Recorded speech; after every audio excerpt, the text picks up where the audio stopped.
Ole Miss transfer Devontae Kincaid led the team this past weekend to a 21-3 halftime lead before being hurt shortly before the second quarter was over. That was followed by 6 second-half turnovers on the offensive side. How important is Kincaid to basically, being the leader of this offense, and how's his health headed into this week's matchup? Well, I tell you, he's done a great job for us learning the offense. He did kind of tweak his hamstring late in the second quarter. He wanted to come back, and I could have brought him back in, but I just wasn't. I didn't feel comfortable bringing him back in, especially after he had been sitting out for a while and it gotten ice cold. I didn't want him to re-injure himself or hurt himself for future games. So I wanted to go with the sophomore and see how he would handle things. Of course, he made a lot of mistakes. He turned the ball over, but we didn't do much to help him. We dropped some passes that could have gone a long way to help him with his confidence, and that's something that we have to do a better job of. At the end of the day, you can punt the football, so we have to. If we can't put the ball in the end zone or score points, we have to kick the ball and allow our defense to play, and they've played well. Now, speaking of the defense, they held Arizona to 3 first-half points, but in the second quarter, Arizona scored 28 unanswered points. Now, was that a matter of talent winning out, as they say, or did those 6 second-half turnovers affect the defense because they found themselves on the field so much? Well, that's exactly what it is. I mean, anytime you're right back on the field after stopping somebody, and then you also have a short field, you're bound to score points, and that's what happened. You can't expect to play great defense if you're turning the ball over. That's just not what happens. If you turn the ball over or you get punts blocked, 9 times out of 10 you lose those games. So, in my opinion, the best team didn't win. But we turned the ball over in the second half, and we gave them an opportunity to get back in the game, and they took advantage of it. They had the momentum the entire second half. Absolutely. This is the HBCU Report being heard via Spreaker.com. We are powered by SportsNewsAndBrews.com. Broderick Fobbs, head football coach of the Grambling State Tigers, on the line with us right now. Grambling State in action this week. They're actually on the road versus Jackson State, 6 o'clock Central kickoff from Jackson, Mississippi. Now, speaking of Jackson State, Coach, they've lost 2 straight heading into this game, one versus UNLV, and then last week's matchup against Tennessee State. Based on what you've seen on video from Jackson State, what are some of the things that you had the game plan for headed into this game? Well, first thing is we got to do a good job of stopping their receivers and their quarterback. Ivy's a great player, and he's a big kid, physical kid that can run and throw the football. So we got to do a good job of shutting him down.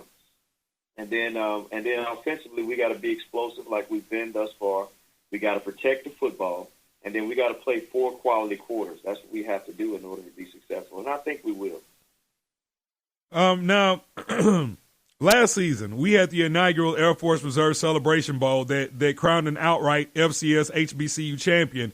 The goal used to be just to win the SWAC, but now there's actually more incentive to win the conference because you get to make the trip to Atlanta in December.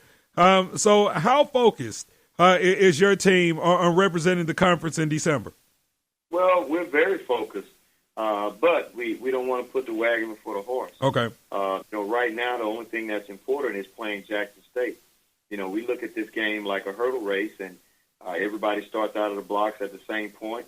But after you start out the blocks, you got to come out of the drive phase and make sure you attack every hurdle and clear every hurdle. So this is the 3rd hurdle that we have to clear, and we want to play well, and we just want to focus on this hurdle right now. And if we do that and we do it enough times, then that down the road will take care of itself. Absolutely. Now, you came into your alma mater during a time that was less than favorable following the infamous Grambling State football protest, and we're now into the 3rd year of the Broderick Fobbs era there at Grambling State. How have you grown as a coach since the day you arrived back on campus? That's a great question, because I tell you, there's a lot of things that I didn't know when I first got here. But I thank God for the opportunity, and I thank the school and the university for this opportunity, because I have definitely grown as a coach. I tell people all the time that I was named the head coach on December the 13th, 2013, but I became a head coach in the Bayou Classic that next November when we went for it on 4th and 1 and didn't win the ball game. So, I learned a lot about that game. I learned a lot about myself, and then I learned a lot of what I needed to do and what I need to accomplish. So every year has been very beneficial to my coaching career, and it's helped me to develop and find new ways to get players and coaches to do the things that we need to do in order to remain focused and be successful.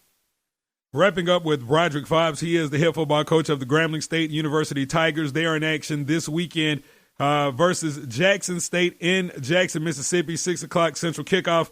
Now, Coach, every time I've had you on the show, and I've had you on the show since you got hired at Grambling, I've had you on and off the show several times, and you usually give me something very insightful. Now I just got to ask because, this thing has been all in the news. But what are your thoughts on Colin Kaepernick's protest?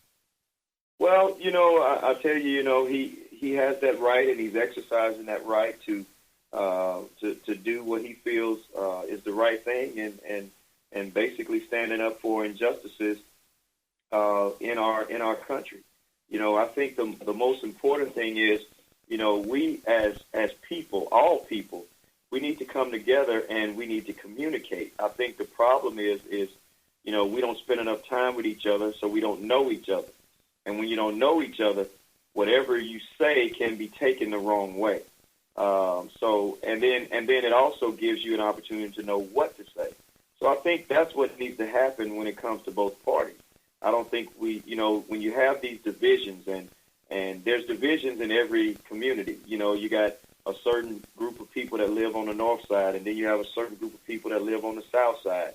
I think we have to get away from all that. Then you have these financial divides that really do the exact same thing. You have a certain group of people who have money that do certain things. I think if we would collaborate and include each other, regardless of race, regardless of socioeconomic status, then we will better understand each other and better know each other. So now whites will know what to say or what not to say that would offend African Americans, and then blacks will know what to do and what not to do that offends the other party. So it's a matter of us coming together in order for us to overcome all of these different arguments and barriers that we have, because both sides are seeing things through their own eyes.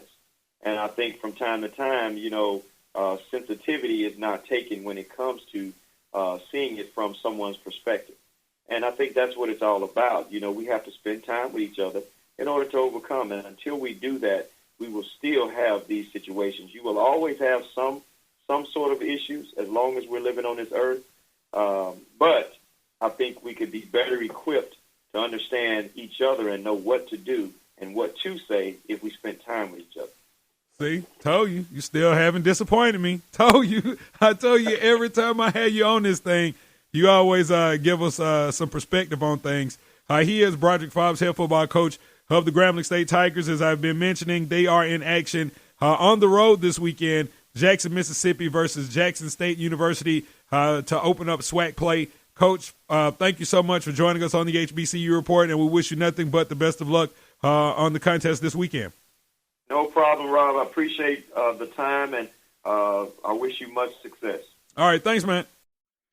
All right, folks. So that about do it for me. Big shouts out to Broderick Fobbs. Great stuff right there. Up against the clock. So we got to make way. Well, not make way for anybody. We just got to get up out of here before Spreaker shuts us down.